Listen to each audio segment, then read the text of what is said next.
Hello, everybody, and welcome to another exciting episode of Psycho Opinion. All right, so we are on part 2 of what I'm titling Happy Trails. If you'd seen the first episode entitled Happy Trails, we were discussing the Appalachian Trail, the AT, the big hike, 2,100 plus miles. Yeah.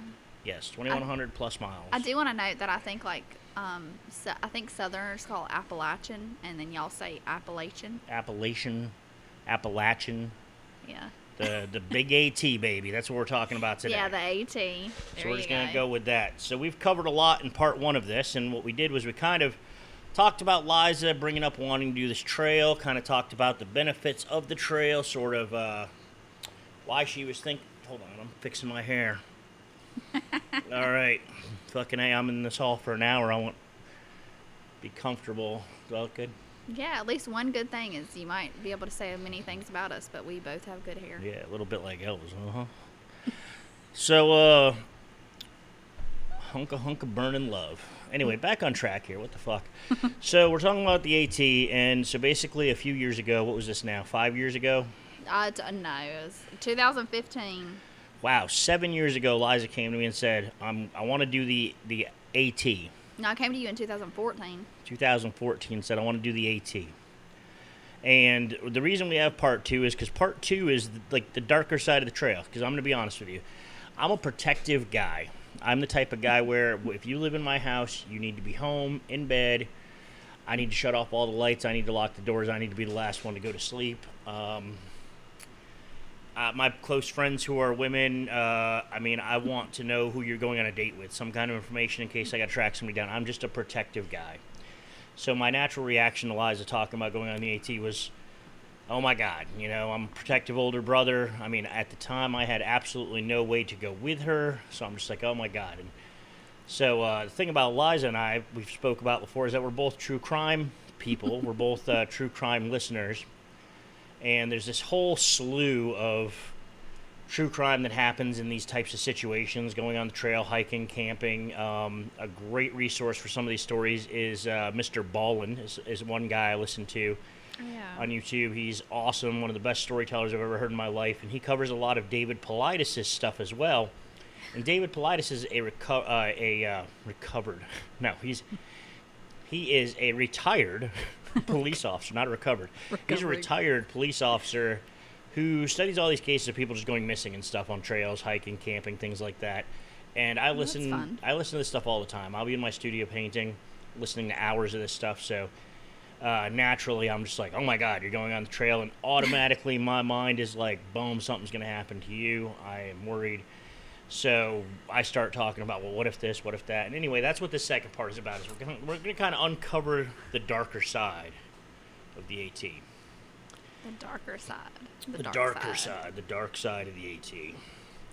So we're not talking about just murders here. We're not talking even about just sexual assaults here. When we talk about dangers and hazards of the AT, we're talking about dangerous wildlife. Yeah. We covered that earlier. I mean, there could be bear attacks. There could be rabid fucking raccoon attacks. Whatever it is. Spiders, snakes. We discussed that in the first one. Dehydration, hypothermia, fractures, sprains. You get fucked up out there, and you're around people that don't necessarily know where you are, don't see you. You stepped off the trail. You went a half mile, take a shit, and broke your leg. These things could lead to you technically dying from exposure, or like I said, hypothermia or dehydration. But I will say that people on the trail, they know who's on there and who's not. Like, it is kind of like a tight, like most people in your bubble it's like a tight knit community. Yeah, but not everybody has a bubble at first, and not everybody's in a bubble right away. Especially like second hikers, day hikers. And I mean, that's the thing, is that with day hikers and things like that, people that are through hikers might not think about, well, what about that guy with the blue windbreaker on that we saw back there? Because he might be a day hiker. You don't know. Yeah. So people getting lost, kidnapping, sexual harassment, sexual assault, rape, and murder.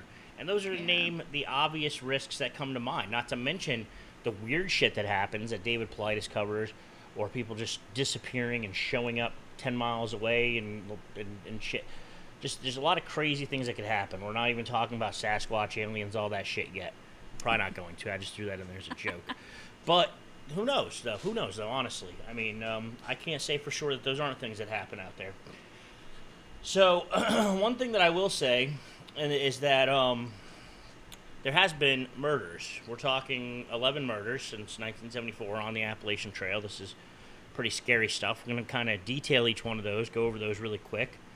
Kind of a little bit of information there, as well as articles that I've read, and I can't say specifically who these women are because I think that a lot of them, from personal conversations as well as articles that I've read, have kind of wanted to be anonymous. But and this is one thing that I want to open up to you, is that what is a lot of women said that probably the scariest thing about being on the trail is being a woman, only because you can deal with possibly sexist men who just treat you lesser than, kind of under the guys that you're not good enough or strong enough, whatever. Possibly that was something that I had read in one article, is that one woman hiking kind of had an experience with that, where she ran into some guys who kind of treated her lesser than, which didn't hurt her, it didn't kill her, it didn't get her off the trail, but it's still just things to deal with.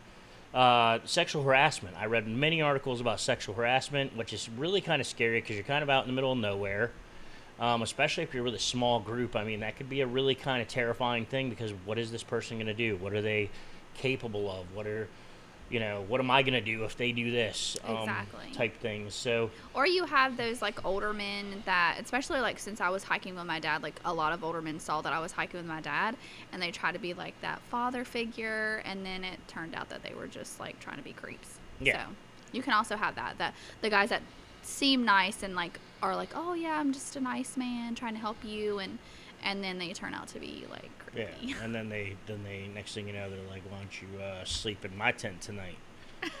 Or whatever the case is, let's go skinny dipping or whatever it is people do. I mean, I don't really know. I'm not really on that trail creeper level, so I really don't know what the way, how that works. I don't know. So, sexual assault, leading from the harassment to sexual assault, that has happened. There have been cases of that, and just scary stuff. So, besides, and being that Liza's here, and obviously Liza has not been murdered on the trail, thank God, but some of these other things... Or sexually assaulted, I've not been... Or sexually assaulted, but... I was not sexually assaulted. Some of these other things, as far as the things that somebody would worry about, what other experiences do you have, whether it be talking to people or firsthand from any of these things that I've mentioned here? Have you... is there anybody that's had kind of some of these horror stories happen that you know of? I mean, you do hear a lot, because the trail is very, even though you wouldn't think about it, the trail is very sociable. Mm-hmm. I will say that a lot of it is, as a female hiker, or even as any hiker, honestly, but specifically as a female hiker when it comes to men and just being aware, is definitely trust your gut.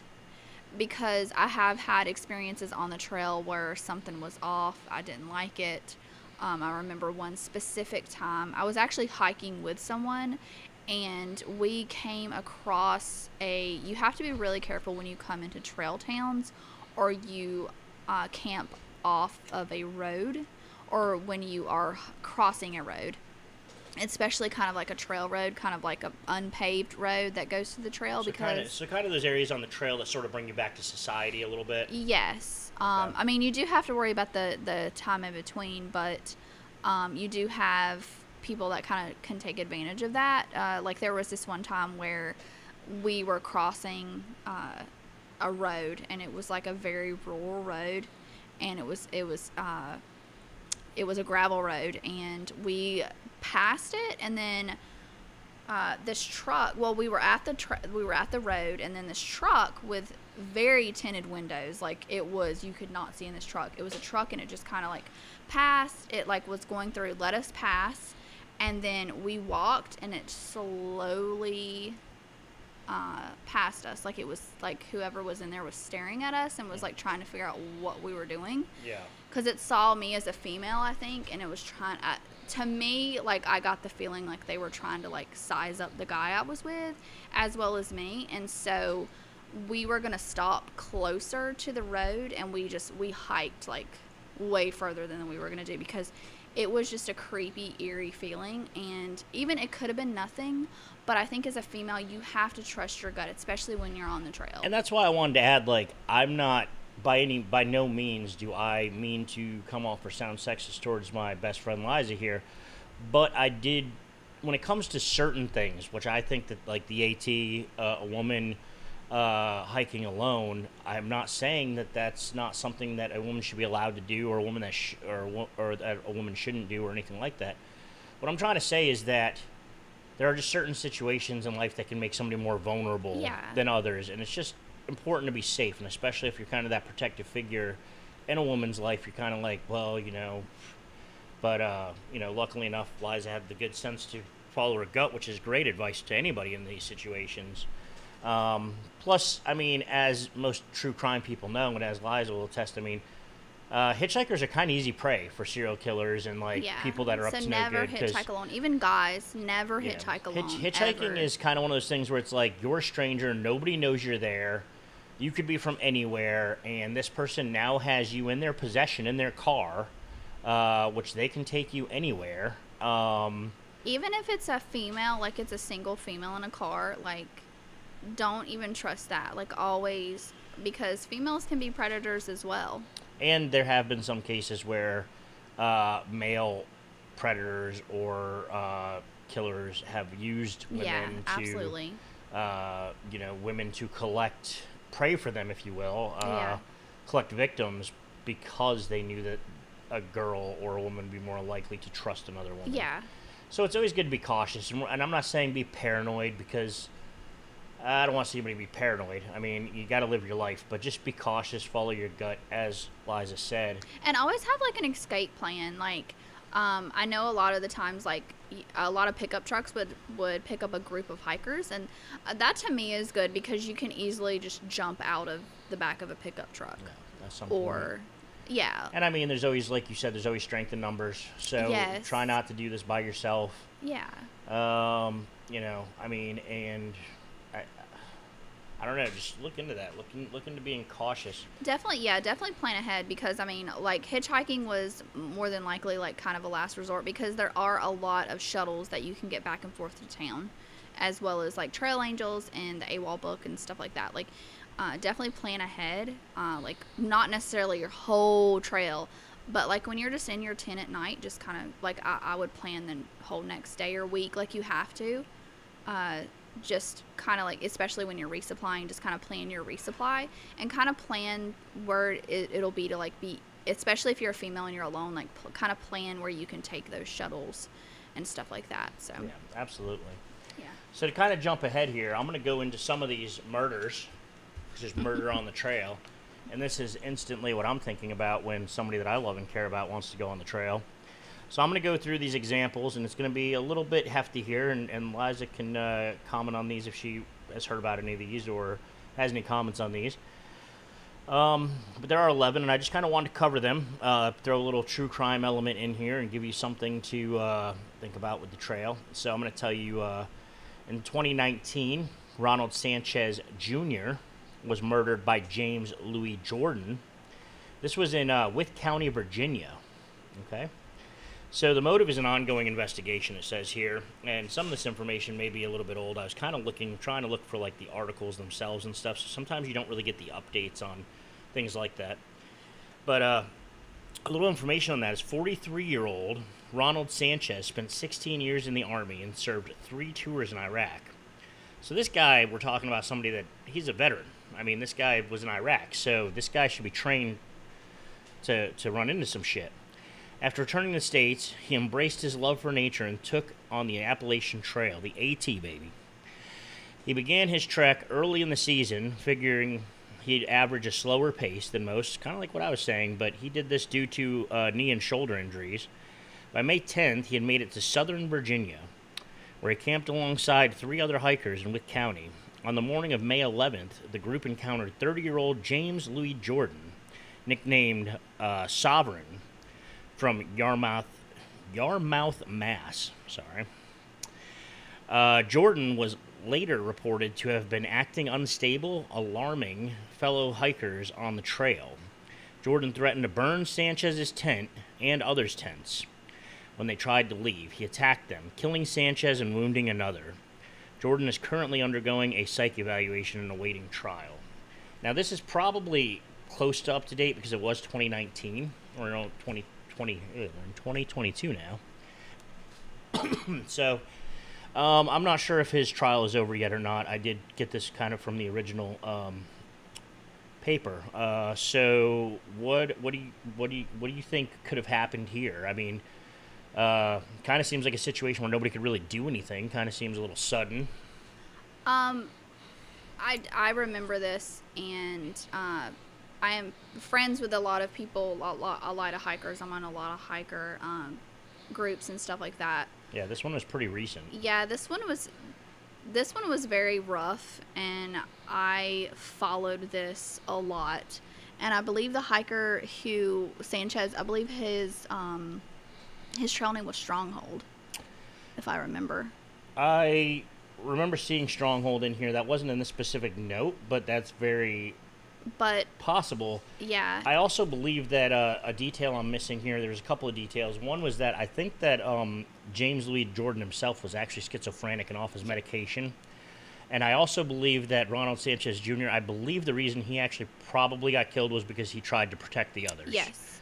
So that wasn't in the information that I had down here, which is too bad because those are very important details. And not to crap on anybody with mental illness, but when you're not on your medication, it can be dangerous. So. And I don't want to take, I just want to take, this is definitely just personal opinion, personal just knowledge, and if I'm wrong, I do apologize. But I do believe that there were several attempts to get him off the trail because there were several hikers that did report it and I believe he told other hikers before that he wanted to burn down their tents. That was his thing. He kept saying, I'm going to burn down your tents. Yeah, and a lot of people, and he had a dog as well, I believe. Yep.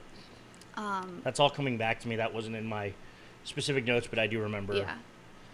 But yeah, this really hit the hiking community pretty hard, and it I remember the hashtag AT Strong because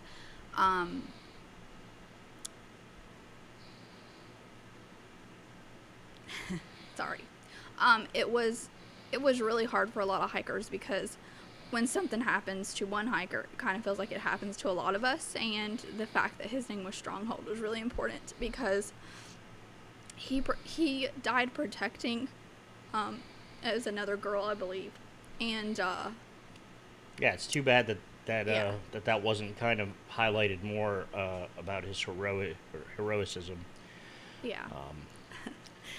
But yeah, I just encourage people definitely to look up that story and look up him. And she's going to tell you to look up all these people because Liza is definitely she is a crusader for the victim, and that's not a bad thing at all. Liza definitely, when it comes to true crime, she's definitely somebody that wants to keep the victims alive and keep their names in people's mouths and in their minds, which is very admirable that Liza does that. However, with time restraints, I'm going to move on here. Yeah. And please look up any of these stories, as I tell them. Please look up any of these stories if you want more information, if you're interested, if you just want to follow in Liza's footsteps here and just keep their names alive and have that information available. Yeah. 2011, Scott Lilly murder. The murderer was unsolved, so they don't know who killed Scott Lilly. This happened in Cow Camp Gap Shelter in Virginia. It was an unsolved motive, and on August 12, 2011, a group of weekend hikers came across the body of Scott Lilly near the Cow Camp Gap Shelter on AT. Lilly was a 30-year-old Sobo hiker. Sobo, again, was southbound. Who began his journey in Maryland and was planning to end in Springer Mountain. He was last seen and heard from July 31st after climbing the Priest in Nelson County. Lilly's cause of death was labeled a homicide because asphyxia by suffocation. His belongings were missing, although the FBI did not say they believed robbery was the motive. Lilly's death remains a mystery today. Wow. So there's not a whole lot on that one. I remember the Priest. I actually camped at the Priest. So that's interesting. I didn't know that. He had just finished climbing that before he was killed. And that was Scott Lilly, 2011, and that was also Virginia. Oh, wow. So the next one we're going on to here is Meredith Emerson, and her murderer was Gary Michael Hilton. Yeah, I remember him. This happened on Blood Mountain. Yeah. Which is what we just said was a cool name. I'm sure it was Blood Mountain before this, but I'd said that was a cool name. She was a day hiker, I believe, wasn't she? With her dog. I'm going to get there. Let me see. Okay. So, motive, mentally unstable sociopath is what they say that the motive was of the killer, is that they were just mentally unstable and they were a sociopath. Michael Hilton, a 61-year-old drifter, befriended and hiked for some time with 24-year-old Meredith Emerson and her dog. She had a dog. Emerson was a fast hiker, so Hilton soon fell behind and continued. Emerson was a fast hiker. Yeah. All right. So Meredith Emerson. I'm sorry, I had that right. She was a fast hiker. I thought I confused that. So Hilton soon fell behind, and she continued on her ascent alone. On her way back down the mountain, she crossed paths with Hilton again, who this time attacked her. Armed with a knife and a baton, he threatened her and tried to take her money. Emerson, who trained in 2 different martial arts, fought back. She wouldn't stop fighting. Hilton told the investigators after the facts. Hilton eventually kidnapped Emerson and held her captive for 3 days before killing her with a handle from a car jack. Hilton, a believed sociopath, said he targeted Emerson because she was a woman. There you go. Yeah. He was sentenced to life in prison, later being charged with 3 additional murders. And you know what that just struck me as, and I'm not trying to cross shows here, but if you are a regular viewer, because she was a woman just hit me from Kitty. I mean, because she was a woman. And it's so fucked up that is motive enough for some people. She was a woman. But you do find that, not to try to hinder this, but you do find that I have heard of women that have either, you said she was a fast hiker. Usually women will try to hike faster than a person that they feel uncomfortable with. I've even seen women that have actually hitchhiked several hundred miles and then hitchhiked back, or they hitchhike several hundred miles, they hike back down, and then they hitchhike to the point of where they are just in order to get away from someone that they don't want to be around. Wow, that's intense. That is a lot of that's sad. Anybody's got to feel that way, honestly. It's terrible. Lois Shotput, 2001. Murderer unsolved. Where? Lost Pond Trail, New Hampshire.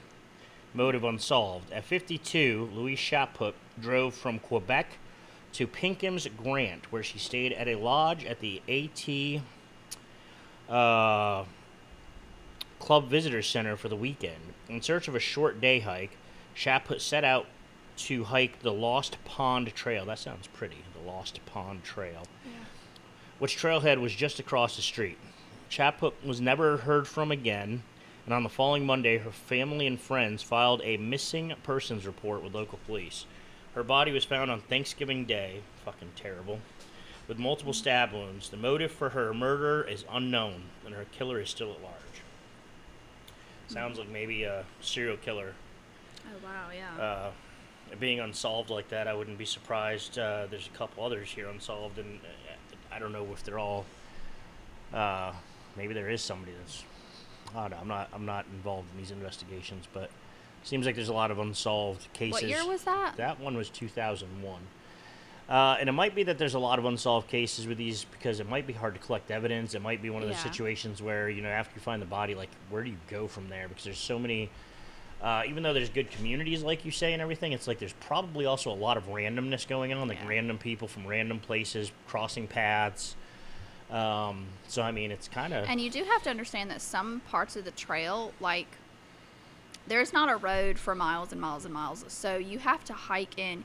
You have to get, I mean, you can use like a ATV or like whatever, but the investigators would have to hike in for like miles and miles. It's to some of these places. I'm assuming, like, I don't know exactly where these people were found, but I think if I remember correctly, the priest is pretty far into the trail. Like, there's not a road near that area. Yeah. Because I believe that was the part where we were running out of water. Yeah. Very, very possible. You'd know the trail better than I would, but I mean, I'm sure a lot of these places are very remote. Yeah, extremely. So, with that being said, in 1996, Julianne Williams and Lolly Winans were murdered in 1996. Their murderer was unsolved or unknown. This was at the Shenandoah National Park in Virginia. Okay. Motive was unsolved, unknown. Though not technically on the AT, this double murder occurred just off of it in the Shenandoah National Park. Okay. That's a huge place for hikers. A lot of hikers, that's their favorite spot. That's where you see all the deers and bears and stuff that I mentioned before. All them deers. And it's a very beautiful place. Extremely gorgeous. I've heard of it, so I mean, yeah. I know it's worth a shit. Yeah, it's really pretty. So that's really sad that they were, and a lot of in Shenandoah you do have to pay to camp. So and it can get kind of expensive. So it's probably they were hiking and they got off the trail to like go somewhere for the night or something like that. So that's what I'm assuming happened. Well, let's see here. Williams, 24, and Winans, 26, were found dead on June 1st, 1996, at a campsite on Brittle Trail. Okay. Just a quarter of a mile away from the popular spot with bars, restaurants, and cabins, Thomas Williams, Julie's father, was the one to report the girls missing when his daughter didn't return the day she said she would. Their murderer has never been found, and the FBI is still investigating the case. Oh. So not a whole lot more information there. Like I said, I mean, it's probably hard to follow evidence on this, but yeah. Sticking right along, 1990, Jeffrey Hood and Molly LaRue. This one was, the murderer was Paul David Cruz. You ever notice how all these murderers always have three names? It's always like, we always use the middle name. It's almost like when your kids are in trouble. Maybe that's why we do that. Like Liza Jane Moses? Yeah, like, Liza Jane Moses, get over here, you didn't wash the dishes. But maybe that's it. Maybe because they're bad guys, we're like, Paul David Cruz, you know? I don't know. Funny note, but, you know. Yeah. Either way, so murderer was Paul David Cruz. This was Thelma Mark Shelter, Duncannon, Pennsylvania. Okay, yeah. This was mentally unstable, was the motive. Jeffrey Hood, 26, and Molly LaRue, 25, were a young through-hiking couple who spent their last night staying at a shelter near Cove Mountain. They were shot and stabbed by Paul David Cruz, a wanted killer on the run from Florida police. 8 days following the murder, West Virginia police arrested Cruz after hikers noticed him acting strange and awkwardly carrying an ill-fitting overstuffed backpack, which was actually belonging to Jeffrey Hood, which included both murder weapons and the young couple's belongings. So he actually took their stuff with him. Cruz, a manic depressive and frequent drug user, was charged with 2 counts of first-degree murder and is currently serving 2 life sentences without the chance of parole. Wow. So that one was pretty straightforward there. He killed them and took their shit, and I mean, honestly, who knows if he would have even been caught if the people didn't see him acting weird with an ill-fitting, overstuffed backpack. And I will say, like, to steal on the AT is kind of like, it's kind of ridiculous because honestly, if you need something on the trail, you can always find somebody that will give you their food or give you, you know, or if you don't have any dry socks, you know, there's always somebody that'll be like, hey, yeah, man, you know, you can give it back to me at the, you know, the trailhead, or, you know, I'm headed here, you know, whatever. I don't want my socks back. Or yeah, or whatever. Don't give me my socks back. Just keep the socks. But I mean, that's the hiking community is very generous. Or you can always, you know, the trail will provide. Exactly. So I mean, to still, there had to be obviously. I don't think that this motive was. Yeah. I don't think the motive was strictly robbery by any means. Well, I know that, but I was just kind of like bringing that point out. Oh no, I absolutely agree with you. 1988. This one looks interesting already. In 1988, Rebecca White was murdered by Stephen Roy Carr, another 3-name killer here, in Mishaw State Forest, Pennsylvania. The motive was a hate crime. Oh wow. Stephen Roy Carr shot Rebecca White and her partner, Claudia Brenner, in May 1988. Oh, wow. So I'm assuming with the wording there, we're talking about a lesbian hate crime. I'm assuming Wow. here. So White first ran in a car at a public restroom near their camp, where he asked her for a cigarette. The two women encountered Carr again later that day while they stopped to look at their map. That night, after they set up camp, Carr spied on the couple for some time before firing 8 rounds at the women, killing White and wounding Brenner. Wow. 10 days following the attack, Carr was arrested and sentenced to life without parole. Brenner went on to become a leading advocate for anti-gay violence. Good for her. Oh, that's awesome. That is fucking terrible. This was 1988. Hate crimes are not acceptable by any means, but I think there is a large misunderstanding with people at certain points in history, and that's really too bad, and that's such a ridiculous Yeah, fucking... that's awful. So 1981, Robert Mountford Jr. and Laura Susan Ramsey. All right, so these victims have 3 names going on. Oh, wow. I hope they're good people. I'm sure they were. I'm sure just trying to make light of this so that we don't make light of it. We just sit here and cry, and nobody wants that. The murderer was Randall Lee Smith. Good old Randall Lee Smith. And this happened at Wapiti Shelter, Virginia.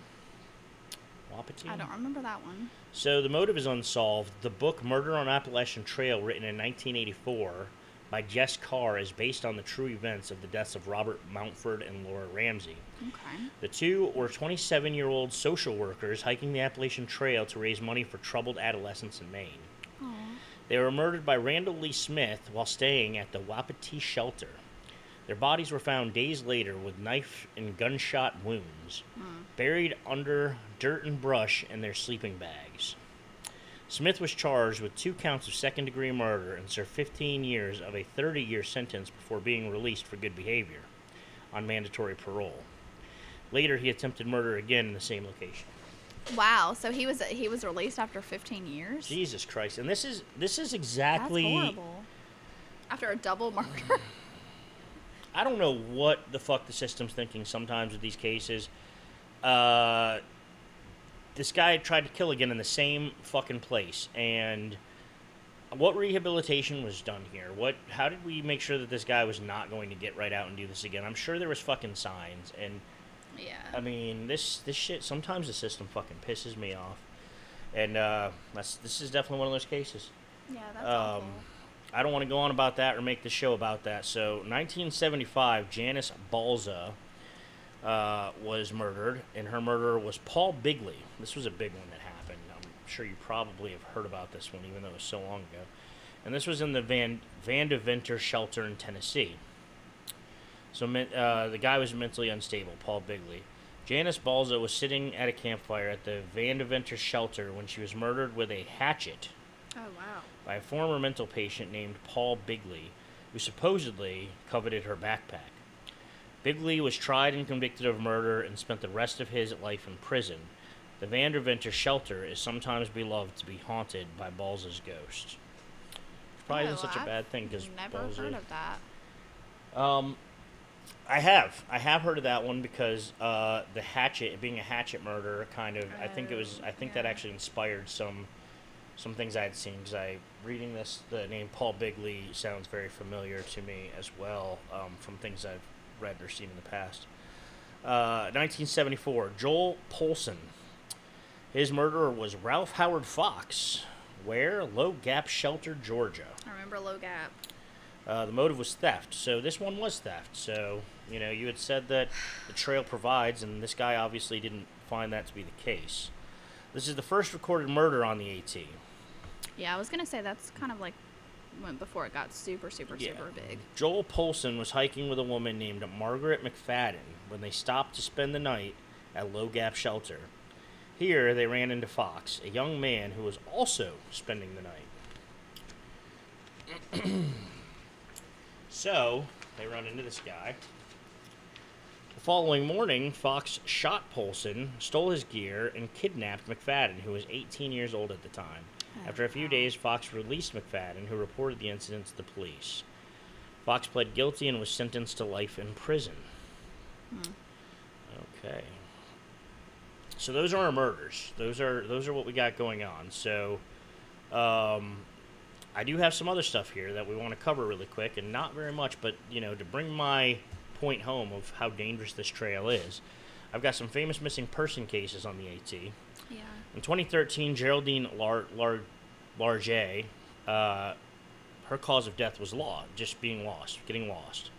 I think it was like the elements too, like if I remember correctly. Oh, I don't think anybody ever dies from getting lost. I think they get lost and then get dehydrated or have sun exposure. Or exposure. Yeah, that was really sad. Geraldine, also known as Jerry or Inchworm, on the trail, was 66 years old, retired Air Force nurse from Tennessee, who set out one summer to hike through the AT by herself. She kept constant communication with her husband, meeting him at various points along the trail for resupply. One morning, she ventured off the trail in the 100-mile wilderness area for a pit stop and lost her way back. Yeah. She tried to text her husband many times, but the text wouldn't send because of no cell service. Yeah. And this was 2013, so I'm sure the cell service was probably much worse. Well, the 100-mile wilderness is 100 miles of basically, I've never been through it, but I've heard that it's, After her husband didn't hear from her, he called the police, who began a search. Large served for 23 days, survived for 23 days on her own before she passed of exposure and starvation. So there you go. Her body was found 3 miles from where she was last seen. So she was only 3 miles off the trail and just had no idea how to get back. That's really sad, too, because the 100-mile wilderness is basically like, if you make it there, like, you're golden. Like, you're going to make it to Katahdin. So that's... I wonder if she was northbound, then she was almost done, which is extremely sad. Yeah, because I remember her, but I never... She was from Tennessee, so I would guess she probably started in the South. Wow, so that's really awful. Yeah, so, in 2008, Scott Johnston and Sean Farmer, it says here that there's an assailant, Randall Smith. Location was Wapiti Shelter, once again. So the motive was unsolved, and while camping at the Wapiti Shelter, fishermen Scott Johnson and Sean Farmer met Randall Smith, who said his name was Ricky Williams, and invited him to join them for dinner. Little did they know that they were dining with the man who had killed Robert Mountford Jr. and Susan Ramsey in the same area in 1981. So there's that connection. We had already talked about them. Yeah, wow. The three shared dinner and conversed for hours. As the night stretched on, Smith hung around, even though he had mentioned his camp was over an hour away. At 8:30 p.m., Smith finally said he was leaving. A moment later, he began firing shots at the two men. Miraculously, both men were injured, but escaped together and survived. Smith has since died in prison. Wow.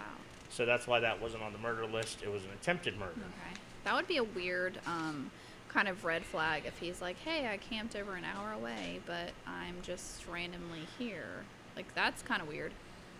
Because once you camp, you kind of, like, camp. Unless, like, you got to get water. So that's the last, yeah, absolutely. Or, like, the water is, like, a lot farther away, and you just want to drop your camp. But that's weird. And that is the last example or case that I really have here. I've got a little bit more. But I want to actually say that I wanted to come full circle on this thing because Liza had mentioned to me that she wanted to go on the trail, and I automatically pulled all of these stories that I heard. And I heard some of these stories, and I heard other different stories as well, probably from other trails. It all got mixed up in there. But I wanted to go ahead and throw this out there because we just did we literally just did an episode on memory, and one of the memory biases, I don't believe I had time to cover that in the last video, but it was availability bias. We often think that memories that come readily to mind are more representative than is actually the case. This is why people tend to overestimate the likelihood of attacks by sharks or the number of lottery winners.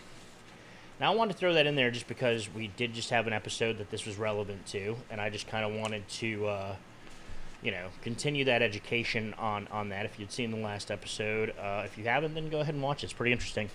But what I'm saying is that is why we worry so much, because typically somebody says, hey, I want to go on the trail, and every memory that just rapidly comes to your mind,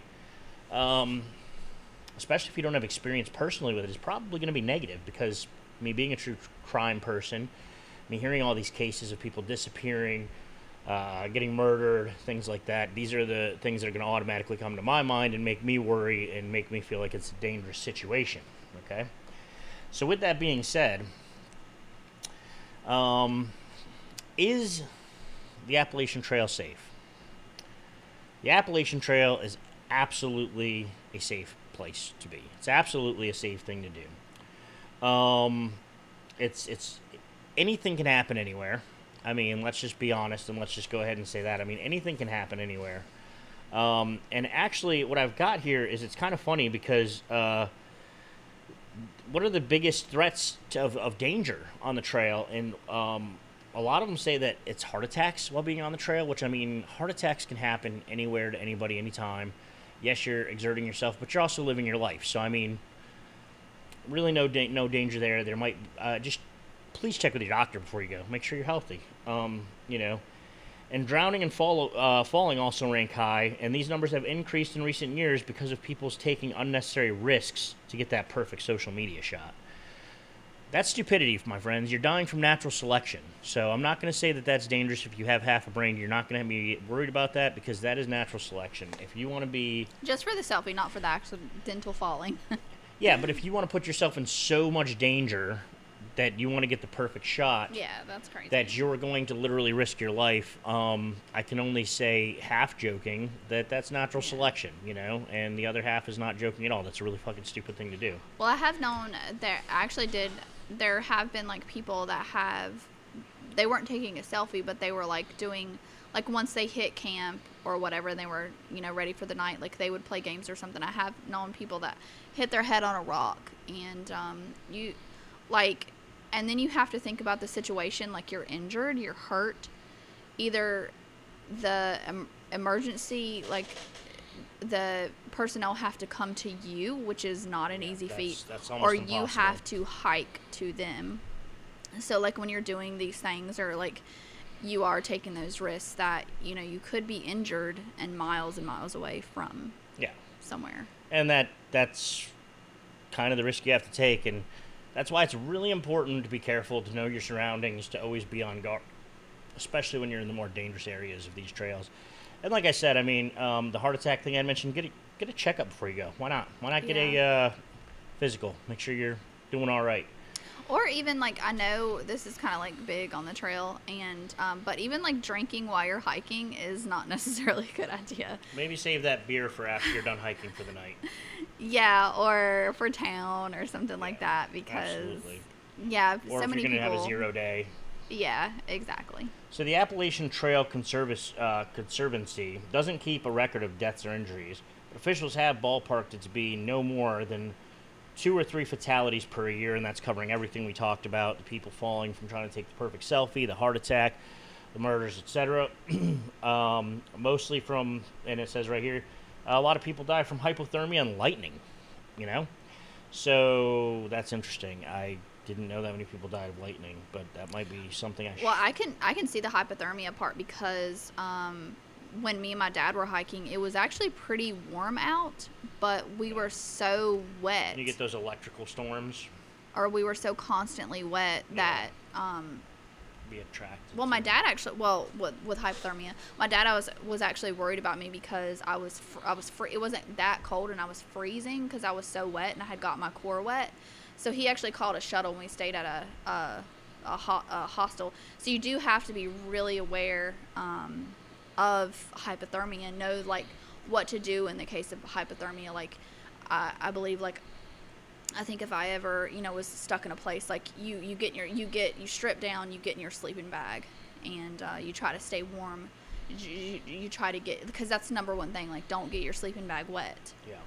Because of hypothermia. Absolutely. It's like the socks, you have a dry place to go. So. And the lightning I can see too, because you're on top of these mountains. Yeah. I mean, you're constantly on top of these mountains, and sometimes there's no leaves.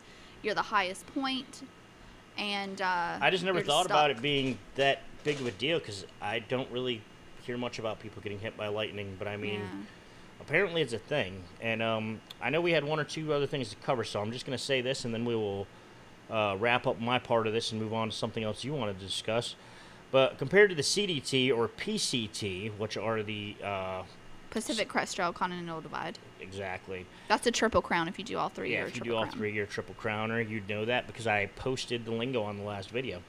There have been no reported homicides on either of those, so the Appalachian Trail is absolutely the most dangerous of the three. But and I believe it's the most like populated. Like if you want to like absolute seclusion, I've heard that the CDT is where to do it, and it's not. I've heard that it's like not marked very well. I mean, it is marked, but and it says here that there's been no homicides, but I don't really know if we can know that anyway. But the Appalachian Trail AT is a relatively safe place, but it is not immune from crime or insulated against the problems of larger society. It is estimated that more than 3 million hikers visit the trail annually. We were wrong, it's 3 million. We said in the earlier video, I think maybe 8. In the trail's history, 11 hikers have been murdered. Hikers are advised to plan ahead and prepare for their journeys. We've been saying that all along. Be self-reliant and use situational awareness with a backup plan in case they encounter the unexpected. The murder statistics on the AT, the Appalachian Trail Conservancy estimates that around 3 million people hike the trail every year, like I just said. On average, there's been one murder every 4 years since 1974. Okay, so think about that. So that means that there is currently less than a 0.00003% chance of being murdered on the AT. So you definitely have a better chance of getting in a car accident. You probably have a better chance of your neighbor's dog eating your face, honestly. I mean, it's just, there's like zero chance of getting killed on the trail. Now, there is bad luck and people, win the lottery. So, chances, the chances somebody's always going to fall in there. But, on average, you got a pretty good odds of making it out of this thing alive. To put this number into more perspective, let's look at comparability size cities. Chicago has close to 2.6 million, which is less people than go on trail every year. And there have been 900 homicides in 2020 alone. So this information is a little dated, but in theory, this means you are 10 times more likely to be murdered in Chicago than on the Appalachian Trail. Yeah. So what I'm trying to say is that while I worried Liza to death about all these things that could possibly happen to her, she was still very, very, very relatively safe from most things. You just have to worry about those incidents and accidents, and as we've been saying the whole time, if you prepare, you should be good. Now, I had one last thing I wanted to talk about for a minute, and then I want to move on to something that we left from the last video. And the one thing that I wanted to bring up, and we've talked about this before, but weapons. Are weapons common on the trail? Is this something that a lot of people do or would think of? Because I personally feel like if I were to go on the trail, I would probably want to have at least some kind of badass knife, if not something closer to a firearm. So I do know a lot of people that carry knives. Pretty much almost everybody I knew carried at least some type of a knife, whether it be just for a tool or just protection. But you also have to think about weight. You are going to be carrying this with you every day, all day. So if you do carry a knife, you probably want it to be small, but if you did encounter something that could be big enough.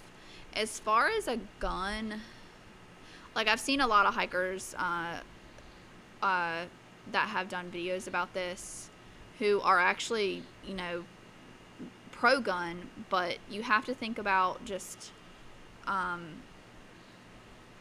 the weight with also, permitting as well. The risk of being caught outside of permitted areas of you to be able to hold or carry.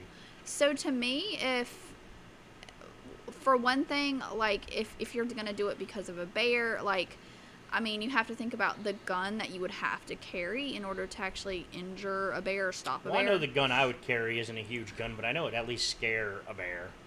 Bear's not, if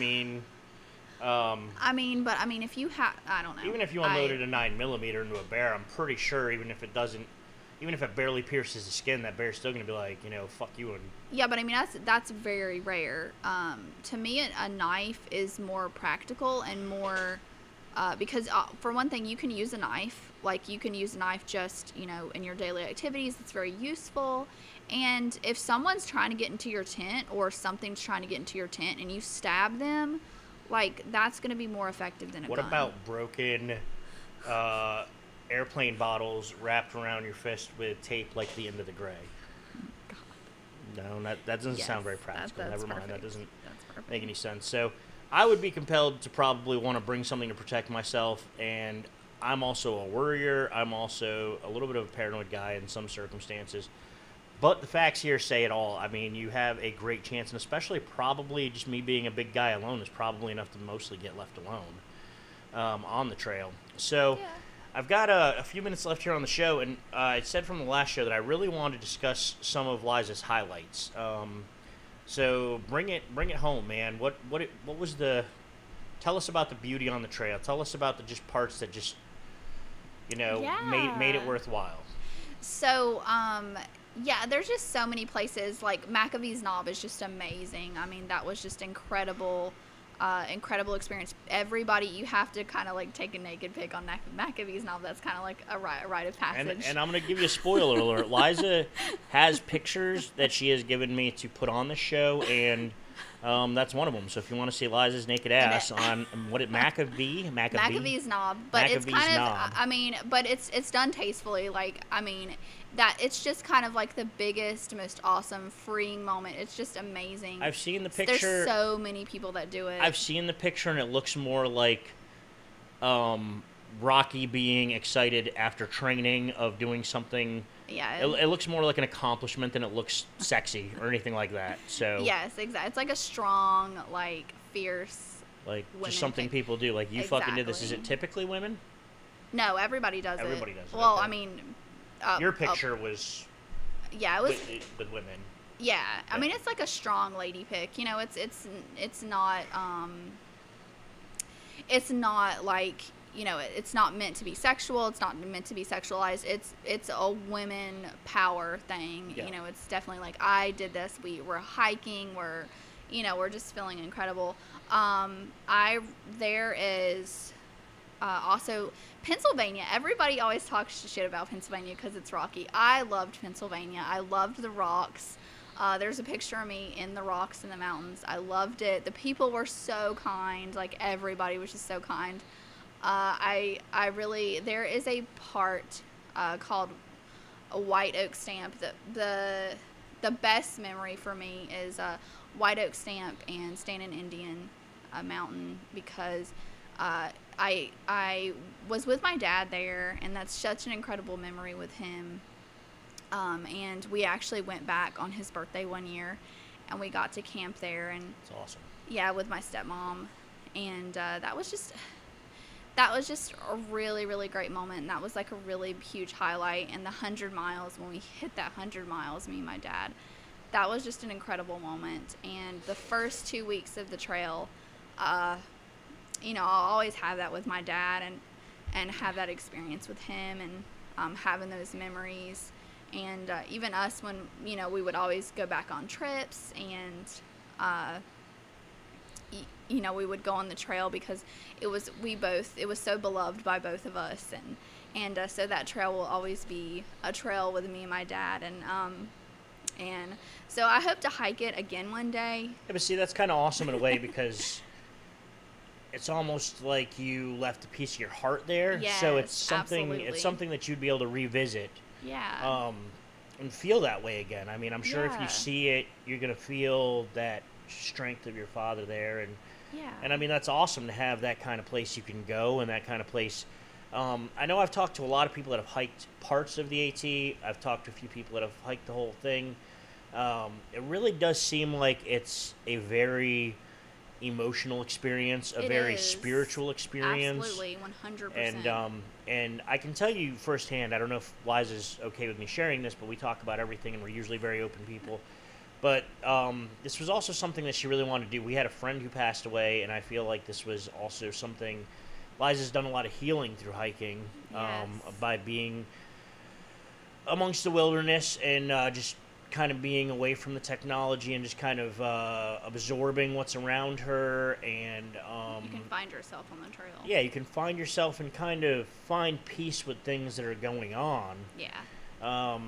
So, I mean, it's definitely, if anybody out there is struggling with mental illness, or anybody out there is struggling with the loss of a loved one, I can say, even though that I haven't done this, I can say from Liza's perspective, and being so close to Liza, that I definitely think that there is therapeutic Absolutely.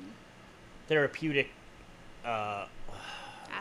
healing. Yeah. There's healing to be done, mentally, physically, spiritually. Liza has shared some pictures with me that I'm hoping to put on here to kind of really put an explanation. To really kind of put an explanation.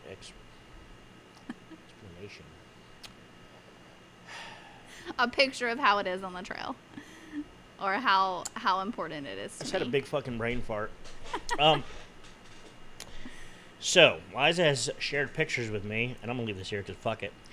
That I'm going to post to really kind of bring that beauty home and to show you what she's talking about, what she sees, and I hope that you have stayed tuned in this whole time and been listening and watching, because this is gonna be quite the feat. To see these pictures, and I mean, I'm sure it's nothing like it is in real life. I'm sure it's nothing like it is standing there. I'm an artist, and art and beauty never looks as good in picture. You just can't capture the beauty of something in a picture usually, but I mean, you can still at least take in the greatness of the moment or the time or what we're looking at. Or the feeling that you get when you see these things and you realize how beautiful our world is, and you realize how beautiful life is. And yeah, like, I mean, I hope to one day finish the trail because my dad said that he would meet me on Katahdin. So we talked earlier in the last episode about doing everything the way you want to do it. Are you planning on doing the whole trail again? Yeah. Or, okay, the whole thing. So you're not going to just pick up where you left off? No, because I'm hoping to, like, maybe do it, like, with a nephew, or maybe even one of yours guys. If I ever get my shit together and get up off my ass and get a little healthier, maybe. Or even one of your babies. Yeah, maybe. I mean, I don't know if they'd be into that or not, but I mean, start off young, take them out and see if they can get into it. Hopefully they won't be like a lot of these other couch potato zombie kids these days. I'm doing the best I can. But, so I mean, in closing remarks here, kind of wrapping this up, how do you want to go ahead and wrap this up? This was kind of your idea, your show. You're the trail boss here, so. So yeah, just like if you're thinking about it, it's an incredible experience, and it's definitely worth it. And no matter how old you are, because there have been, look up the world record for the oldest person, the youngest person. It's incredible. It's just an incredible experience, and it's a once in a lifetime thing. It's an incredibly healing experience if you're looking for. Even if you're going through grief or you're going through something, I think the trail can heal. Even if you only do like 100 miles or 50 miles, like, it's just such an incredible healing experience. Even if you only have time for a section hike. Section hikers are people that do parts of the trail. And make it your own. Like we said earlier, do 10 miles and hike 2 miles a day for 5 days. I mean, fuck, do whatever and camp out. Do whatever makes you happy. Do whatever feels right to you. Don't let anybody make you feel any kind of way. Don't let anybody talk shit to you. Don't let anybody make you feel pressured about anything in your life. Just do you and do things how it feels right to you. Yep. With that being said, we're at the end of it here. Here's your chance, man. Do I get a trail name? What do you got? Elvis hair. Elvis hair. Fucking Elvis hair. I feel like that's going to put me on the spot a lot. I feel like people are going to be like, hey, Elvis hair, and then I'm going to have to, like, come up with, like, yeah, baby hair, Like, or you can be hunka burning love. Hunka burning love. Right now I'm chunka burning love. Or it would be bulldog. Bulldog? Bulldog, because of your tattoo. I do have a sweet bulldog tattoo. Maybe one day we'll get into all that, but bulldog, the dog. What's up, dog? I don't know. Maybe we need to work on this one more. But either way, I'll have my trail name, and maybe one day Twizzler and I'll be on the trail. Bulldog and Twizzler. Bulldog and Twizzler. Look out. Look out, guys. Here comes Bulldog and Twizzler. There's some serious hikers. Anyway, I'm dragging on at this point. So thank you all for watching. Thank you all for paying attention to us, listening to us, being a part of this. Please feel free to be more of a part of this and comment. I'm still waiting for some comments. I've seen a couple up there. I'd really like to get some conversation started. I'd really like to kind of just get a little banter going in the comments. So, if you don't mind helping me out, that'd be great. Don't just watch these videos. Help us out and subscribe, Yeah. Go ahead and like this if you did. If you didn't like it, I mean, you're your own person. You don't want to subscribe. You don't want to like, that's your business. But I would say, help out local artists. If you enjoyed this at all, please feel free to like and subscribe. And if you have any questions in the comments, I will definitely answer them. Yeah, absolutely. Any questions about the AT that we might be able to answer? I mean, or Liza might be able to answer, because I don't know much. Or any good references to look up, because there's a lot of hikers that I follow that are incredible encyclopedias of hiking. Liza could hook you up with some references. She could hook you up with some people to pay attention to. Yeah. She could hook you up with some advice. We don't do this. We do this thing for fun. We do this thing to hopefully have some people listen and enjoy it, and maybe even be educated a little bit by some of the things we have to say. But we also do this because we're looking for the interaction from people. We're looking to kind of build a community and have people kind of come together and be able to discuss things and talk about things and rely on each other. So if you want to be part of that, go ahead and comment and ask some questions if you're thinking about the AT. Once again, thank you so much, guys. I appreciate you. Take care of yourselves and each other, and have a great night, morning, evening, day, weekend, year, whatever it is. Thank you. Whenever it is you're watching this, enjoy that shit.